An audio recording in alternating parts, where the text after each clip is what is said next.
নমস্কার বন্ধুরা, দীপার রান্নাঘরে তোমাদেরকে ওয়েলকাম। তো দেখো, আজকে খুবই কম মশলা আর খুবই কম পরিমাণে তেল দিয়ে আজকে একটা ডিমের রেসিপি তোমাদের সাথে শেয়ার করছি।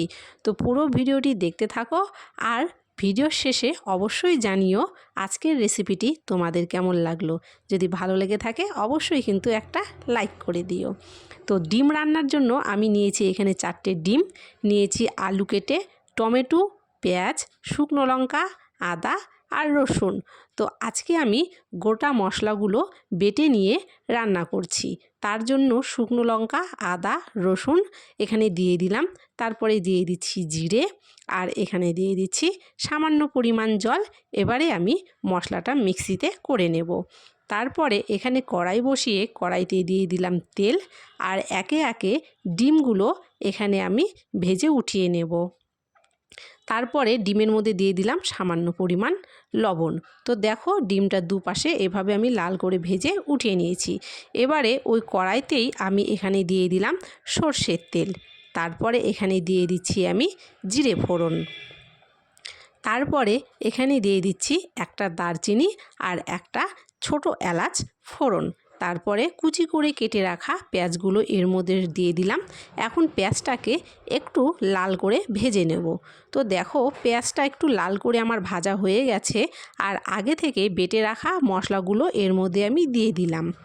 তারপরে দিয়ে দিলাম ধনের গুঁড়ো, দিয়ে দিচ্ছি স্বাদ মতো লবণ আর দিয়ে দিচ্ছি হলুদের গুঁড়ো। এবারে মশলাটাকে একটু কষিয়ে নেব।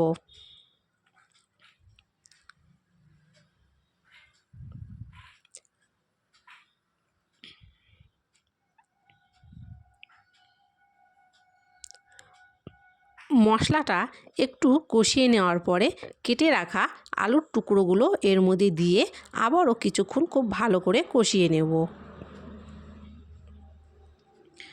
আলুগুলো খুব ভালো করে কষিয়ে নিয়েছি। তারপরে কেটে রাখা টমেটো এর মধ্যে দিয়ে দিচ্ছি।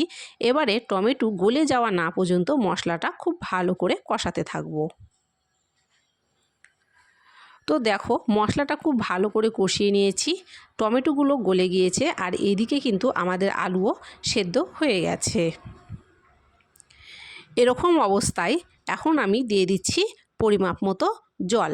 তো তোমরা যতটুকু ঝোল রাখবে ঠিক ততটুকুই জল এখানে ব্যবহার করবে। তারপরে এর উপরে আমি দিয়ে দিলাম 4টে কাঁচা লঙ্কা আর এখন আগে থেকে ভিজে রাখা ডিমগুলো সেই ঝোলের মধ্যে দিয়ে দিচ্ছি। তারপরে এটাকে ঢেকে দেব 5 মিনিটের জন্য। 5 মিনিট পরে দেখো ফিরে এলাম আর এখানে কিন্তু আলুগুলো খুব ভালো করে সেদ্ধ হয়ে গেছে। এর উপর দিয়ে এবারে আমি দিয়ে দিলাম গুঁড়ো গরম মশলা। তারপরে এর উপর দিয়ে আমি এখন দিয়ে দিচ্ছি ধনেপাতা কুচি। আমার রান্নাটা কিন্তু হয়ে গেছে আর এখানে কিন্তু তেল আমি খুবই কম ব্যবহার করেছি। তো নামিয়ে নিয়েছি। কেমন হয়েছে কমেন্টে অবশ্যই জানিও। ভালো লাগলে চ্যানেলটিকে সাবস্ক্রাইব করতে কিন্তু ভুলো না।